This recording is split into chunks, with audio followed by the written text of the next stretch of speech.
So this next section of the program provides an opportunity to get a closer look into some of the systems analysis that we do in GCEP to help inform us about what are the most important attributes of new energy technologies, for example. And we have our postdocs who perform this research. And the first of them is going to be Charlie Barnhart, and he's going to be talking about energetic and material limits to electrical energy storage. And I think that the talks you just heard were a great introduction to that. So Charlie's a postdoctoral scholar at GCEP. His efforts focus on identifying technology attributes that can best reduce energy and material use as well as cost. He was a national postdoctoral fellow at NASA in 2010, and he earned his PhD in planetary geophysics at UC Santa Cruz. So welcome, Charlie.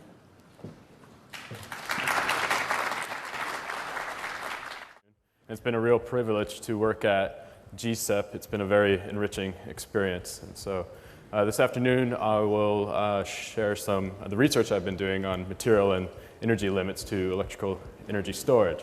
And so I'm talking about very large electrical energy storage, grid scale, the so-called gigawatt day challenge.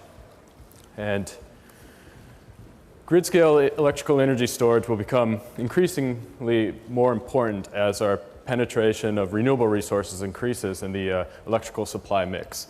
Stable operation of the electrical grid is paramount. In developed nations, a power failure can mean the difference of hundreds of millions of dollars. In developing nations, stable power grids allows a soil in which manufacturing plants can take root. But this job will become increasingly challenging. It already is challenging. This is the California ISO control room. It is a military secure facility, and if you look closely, not a single person is looking at YouTube or checking their Facebook. And it's going to become more difficult with increasing renewable resources.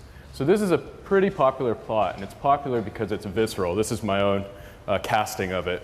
And I have here 30 days of wind in blue, 30 days of solar in yellow, and 30 days of power demand in red, all superimposed on each other. So the y-axis is the normalized power values for these different features, and the x-axis is time of day.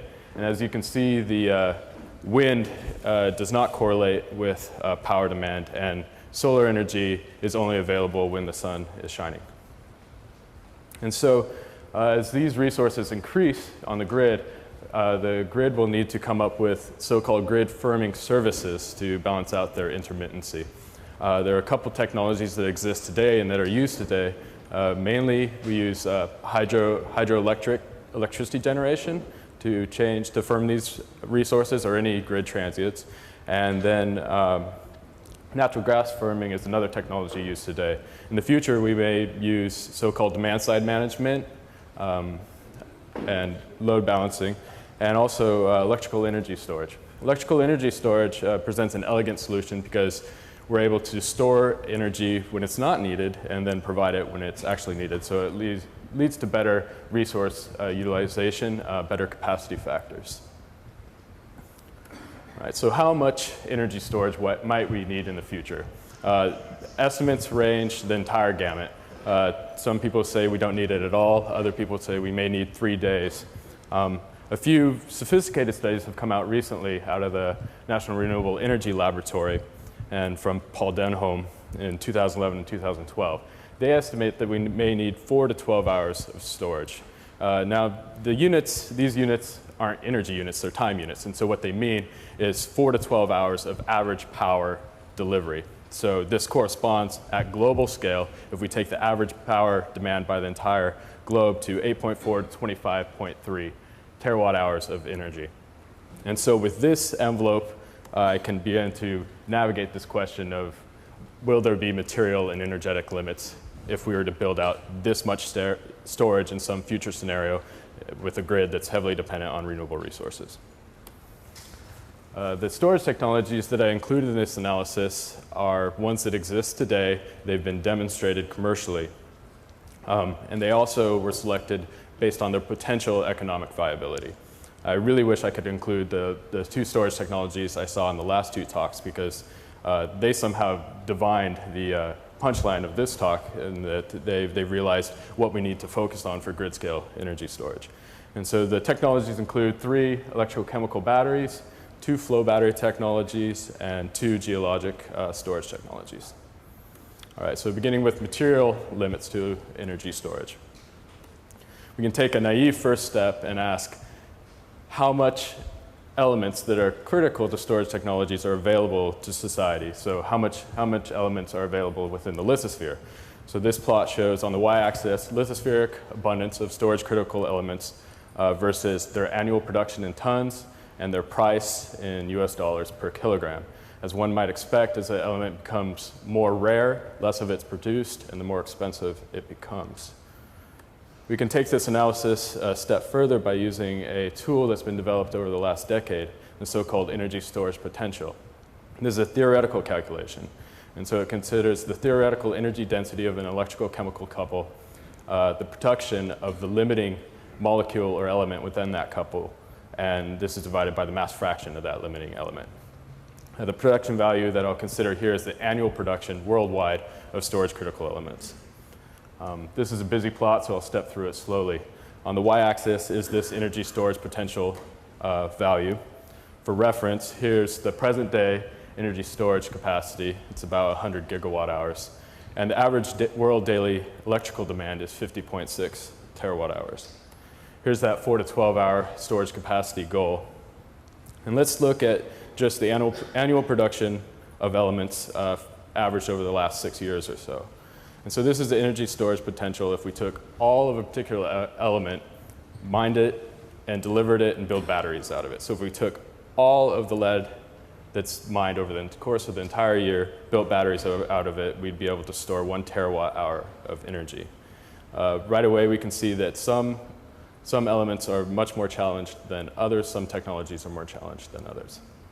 We can provide a minimum, and I do mean minimum time in which we could reach this 4 to 12 hour capacity goal, because it would require all of our production going into batteries, by looking at how these energy storage potential values grow over time on the x-axis. Some technologies like lithium-ion batteries and vanadium redox struggle to meet this 4 to 12 hour capacity goal. Other technologies based on abundant resources exceed this capacity goal. Production values aren't the only thing that matter. We also need to consider economically viable reserves. So economically viable reserves are not a measure of how much of a material is within the lithosphere. It's a measure of how much material is able to be extracted at profit. And so a technology like lead-acid battery that will begin to bump up against this economically reserve base will necessarily require an increase in the price of lead so that reserve base can grow. With this reserve base estimate, we can now also plot geologic storage technologies on this plot. So at the top right-hand corner are estimates for compressed air energy storage. I should mention the caveat that all compressed air energy storage systems that exist today, the 2 of them, they exist in salt dome cavities. So these will be very liberal estimates. One involves saline aquifers, the other deep gas reservoirs. And then the estimate for pumped hydro is towards the bottom of that plot. It's a simple estimate by the Energy Information Agency of 10 times present value. The take-home message from this plot, from a materials perspective, promising technologies include compressed air energy storage, sodium sulfur, and zinc bromine batteries. All right, moving to energetic limits. All right, to build a battery, energy is consumed in producing materials, and energy is consumed in taking those materials and combining them and manufacturing a battery. This is so-called embodied energy. This plot shows the amount of embodied energy required per unit capacity, storage capacity of different technologies. In green is manufacturing energy, in blue is production energy, and in red is total energy. The one way to read this plot, using lead-acid battery, for example, it takes 321 units of energy to produce 1 unit of storage capacity. Now, this is a static, upfront energetic cost for these different technologies. There are dynamic effects that are in play when the battery is used over its lifetime. there could be energy losses due to inefficiencies, and so that's an important parameter. A battery that has a poor cycle life or low cycle life will need to be replaced more often, so these embodied energy costs will be incurred more frequently. And also, the depth of discharge of different battery technologies becomes important. If you can only shallowly discharge a battery technology, then you'll necessarily have to build a bigger battery to provide the equivalent capacity. So similar to levelized cost of electricity, we performed a levelized cost of energy analysis for these different technologies. So this, again, is in some distant future grid in which we need a tremendous amount of storage, and we'd like to maintain that storage for 30 years. This plot is similar to the materials plot, and it shows, again, on the y-axis, the energy storage capacity with that 4 to 12 hour capacity goal in red. But now on the x-axis, the amount of embodied energy required to provide an adequate amount of storage capacity. The different lines represent different technologies, and they're ordered in the same way they are in that legend, if the colors are hard to see.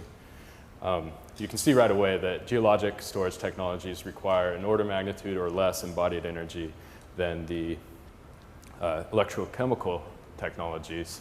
And the electrochemical technologies begin to impinge slightly on the world energy primary energy supply. So lead acid battery, for example, would require 1 to 3% of all of the energy provided by society for a course of 30 years or so. Promising technologies from an energetic perspective include CASE, compressor energy storage, pumped hydro storage, and lithium-ion technology if we're going to be forgiving and include an electrochemical technology.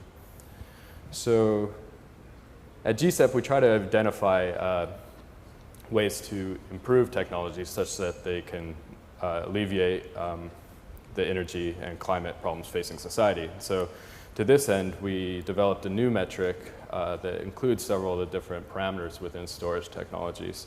It's called the energy stored on invested, or ESOI.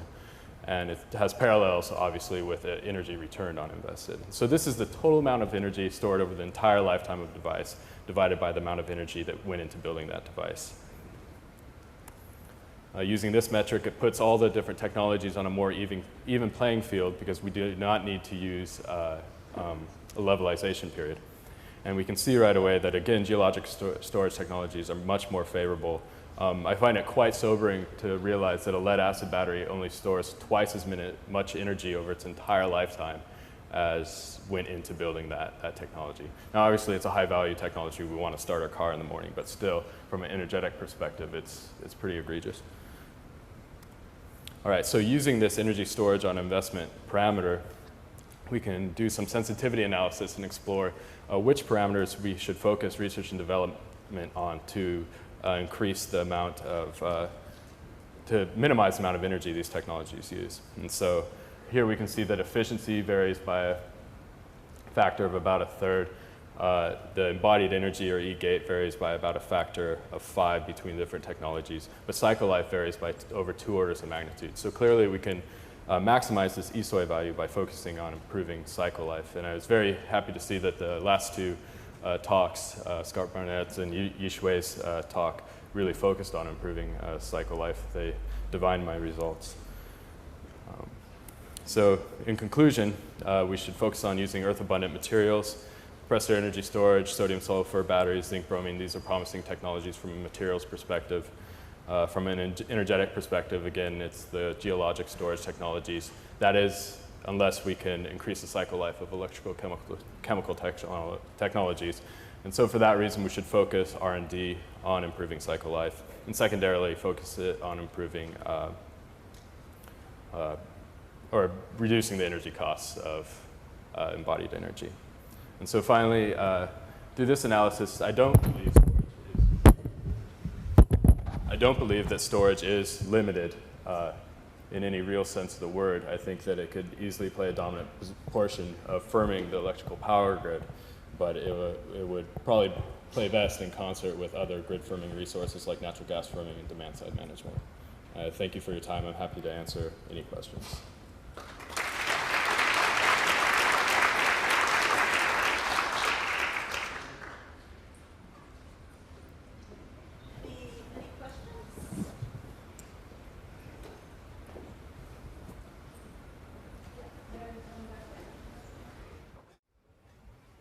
So, a question on the methodology for the embedded energy in some of these materials. Many of these are produced by getting multiple materials at the same time, and if you're mining, for example. Did you allocate that in proportion to what was recovered, or how did you treat that? The embodied energy in the materials? Right. All of this, we performed a meta-analysis of different life cycle assessment studies. And so a lot of these studies have come from the national labs and from a firm in Sweden. And so we used their data and then performed the analysis and developed the energy stored on investment methodology. So I do believe they do consider different materials, and they use sophisticated software suites to determine these. But I think his question is, if you were to allocate all the energy to mine a material to that element, right now many of these are produced as byproducts. So I see. So if this became the dominant reason for mining, would you have to allocate a lot more energy to that? So I'm curious about that question as well. And so I tried to look at it from a more theoretical perspective and determine how much energy goes into producing a kilogram of material. And I've looked at a few different sources that have tried to extrapolate this. And it, of course, depends on the mineralogy of the rock and whether or not it's coming from a brine or a rock. But here are some of the data plotted here. And so this is the energy storage potential normalized by the embodied energy. And from this analysis, we can see that brines are much less energy intensive than elements that are locked in minerals. And so it's a good question, and it's something I'd like to explore as well. Okay, more questions? Oh, there's one over there. Yeah, Scott Barnhart from Northwestern. Are you able to run your calculations on a new storage technology? I would love to. I need the life cycle assessment data or perform it myself. And so one thing I would like to do is talk to different storage technology researchers, developers, and providers and figure out what goes into making their batteries, and so that I can use a software suite to determine how much embodied energy is involved in the creation of those technologies. But again, from that energy stored on invested equation, before I'm able to round up the embodied energy of all these myriad technologies, focusing on improving cycle life is the best way to maximize this variable, this value. Okay, all right, one more, and then we'll move on. In your pumped hydro storage, I would imagine that a lot of the current pumped hydro is built in ideal sort of geographical locations where you have a mountain nearby.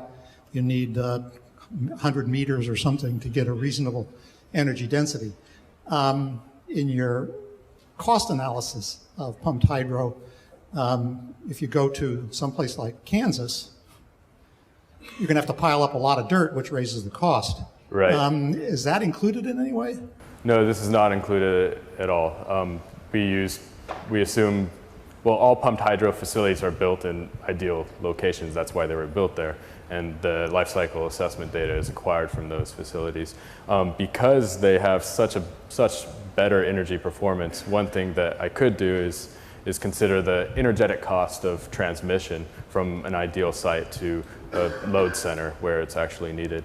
My suspicion is that the energy required for transmission included in this analysis would still put geologic storage ahead of electrical chemical technologies at this point. Okay, all right, well, Thanks. thank you very much.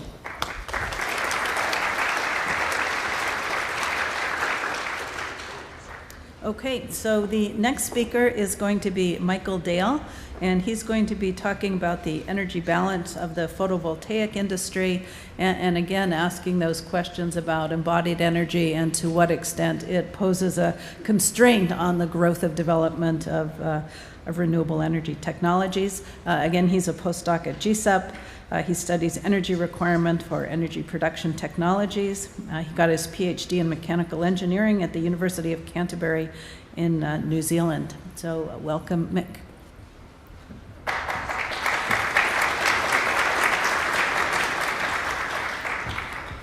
Okay, hi everyone. Thanks for the introduction, Sally, and thank you very much for the opportunity to present my research.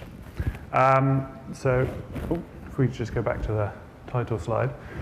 So as Sally was saying yesterday, the opportunity, the solar resource is absolutely huge compared to current human consumption. But as this slide kind of illustrates, the resource is very dilute, and so we have to put out a lot of infrastructure in order to try and capture it.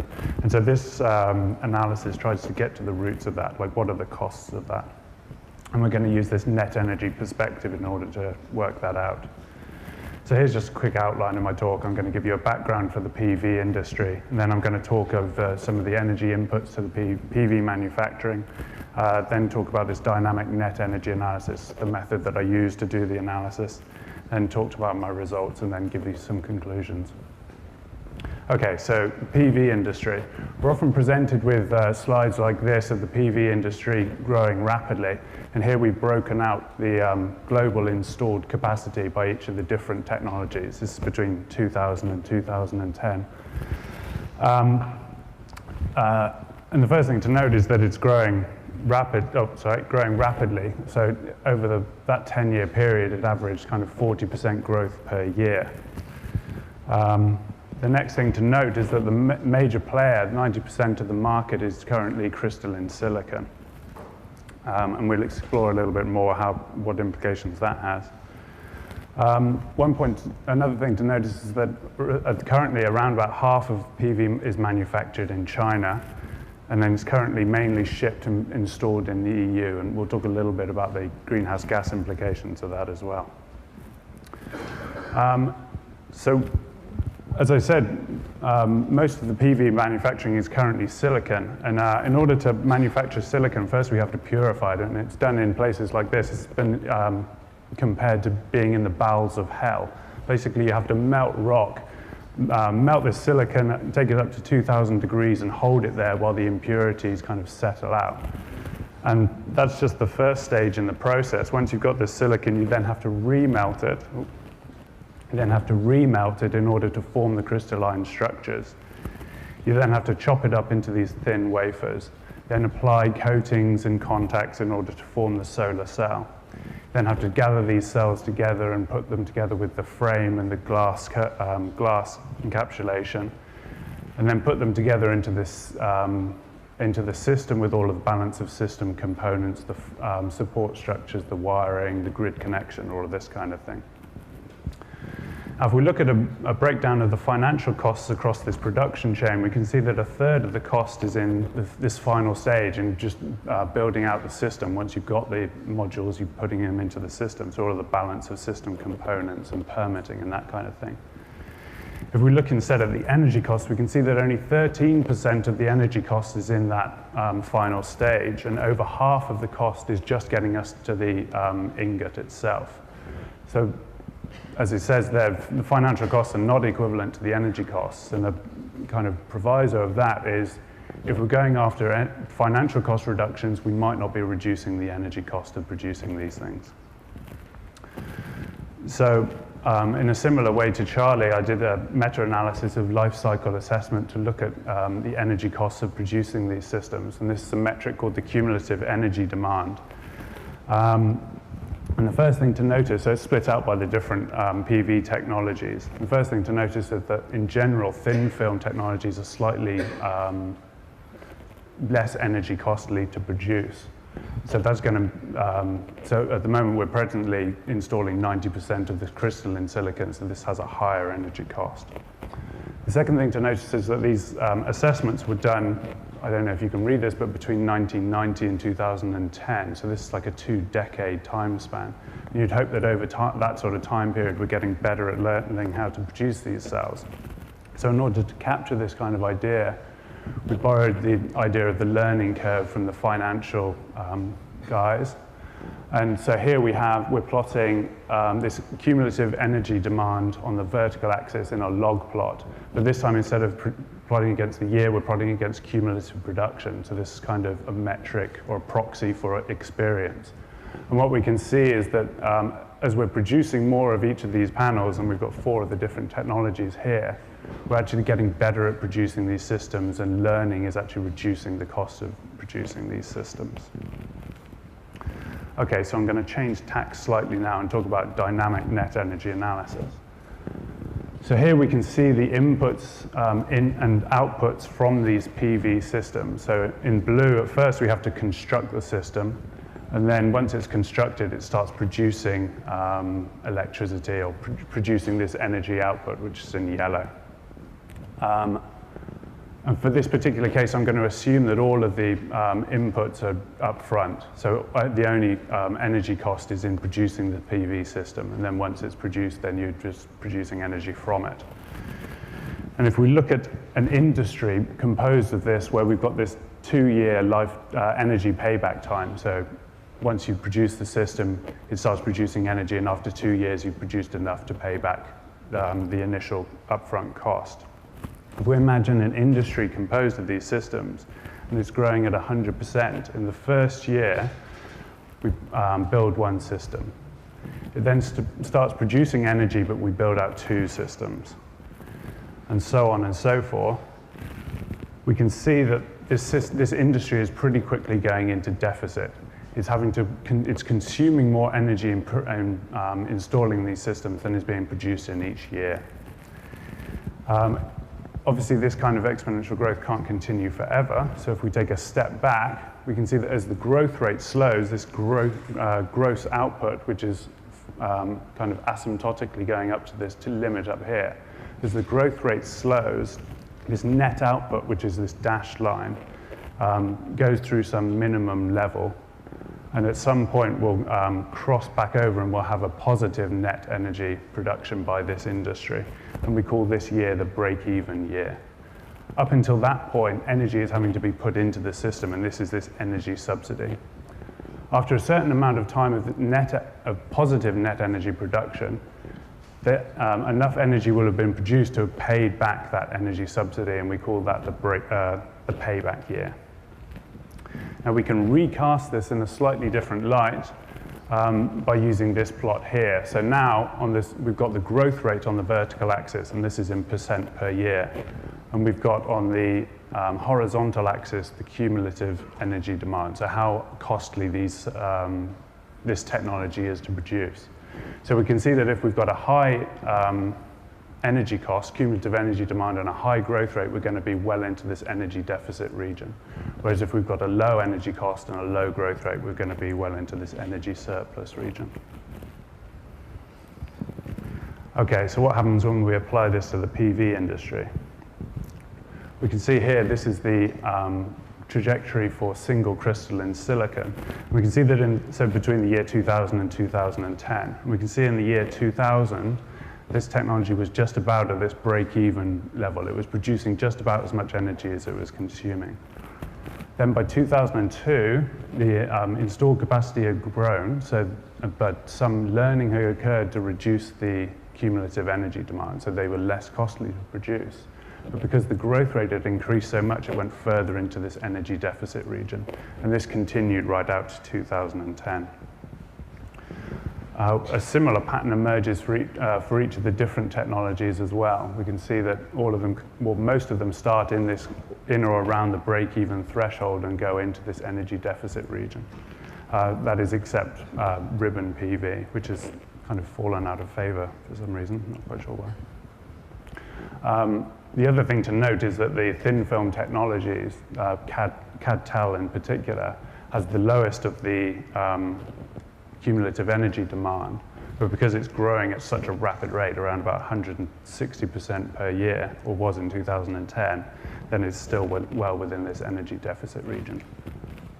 And we can combine that together to have one overall plot for the whole PV industry, and you can see that it's kind of tracking this break-even threshold, but it's always within the energy deficit region.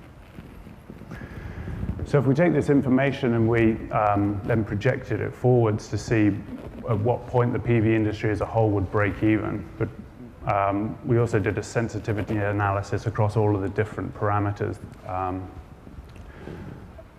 So here we can see that in green is the gross energy production, and we've got historic values plotted as these diamonds here. And we can see that, so in red we've got the net energy production, and the thick line is the mean output across all of these sensitivity runs. And then we've got 50% confidence interval and 100% confidence interval.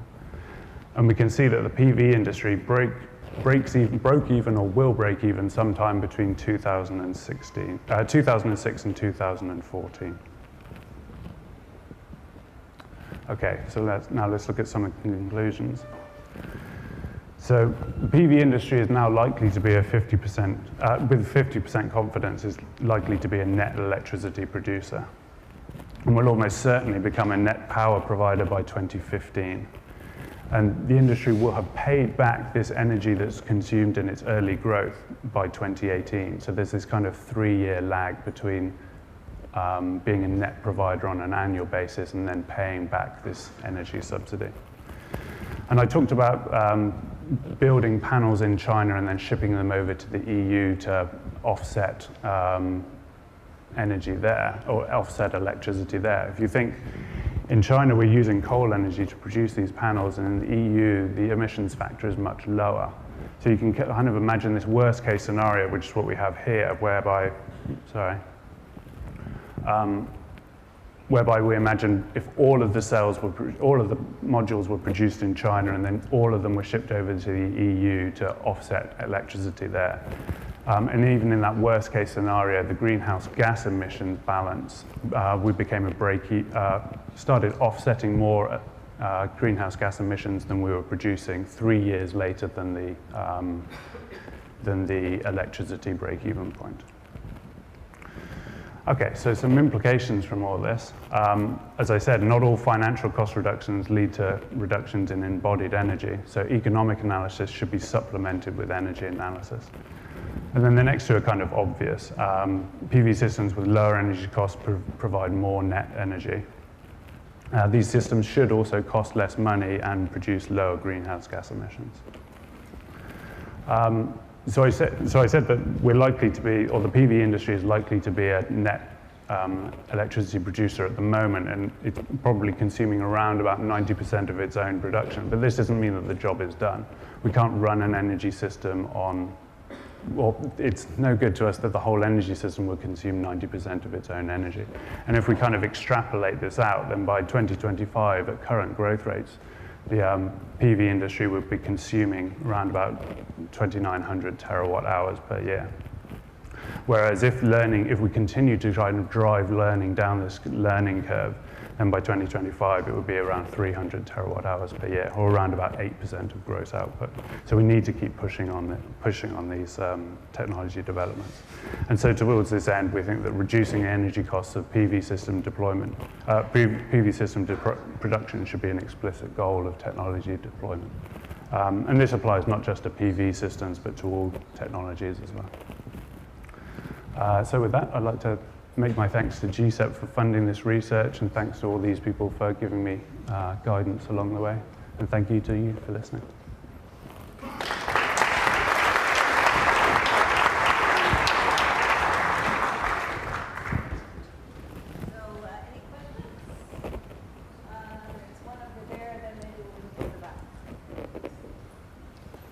Yeah, Rob Braun, Colorado School of Mines. Thanks for that presentation.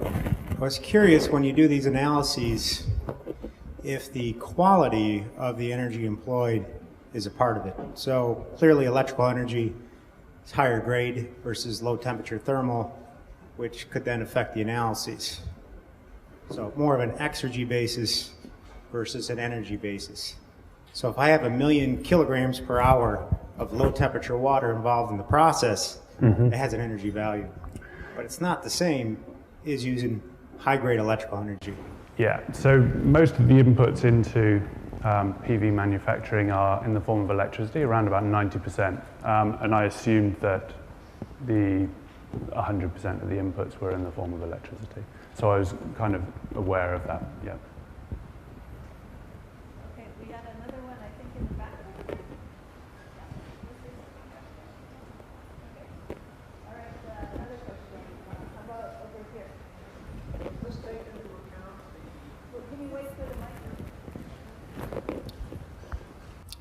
The thickness of the silicon in crystalline solar cells has been decreasing at a fairly rapid rate.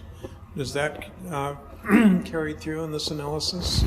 So we didn't model that explicitly, but that would be part of this learning that's occurring, we would think. Yeah, yeah. That's something that we're kind of planning to look into now, like trying to dig into the reasons behind this learning and trying to tease out those factors. Okay, another question? How about right over there? I'm not certain how they do it in the EU, but in the US, if the solar panels are on a roof, they don't offset any carbon because the power facilities can't anticipate the irregularity. Only if it's a utility facility, then they can plan for it. Did you calculate that into your estimates? No, we did a very simplistic greenhouse gas emissions analysis. Yeah, we just assumed that if it was producing electricity, then it was offsetting at the average emissions factor. Yeah, it's very simplistic. All right, one more question? Okay, how about back there, and then we'll move on to that. So if I look at the numbers, they might look to some people that these numbers are high, like, especially when you mentioned the 90% energy consumption over the overall energy consumption. But just to put things into perspective, if you can give us an idea, have you came across other numbers of how the solar industry compares to other energy industries? Like how much would be the energy consumption to build an offshore oil rig or a wind farm or a wind turbine or something like that, to see exactly how energy intensive this industry is?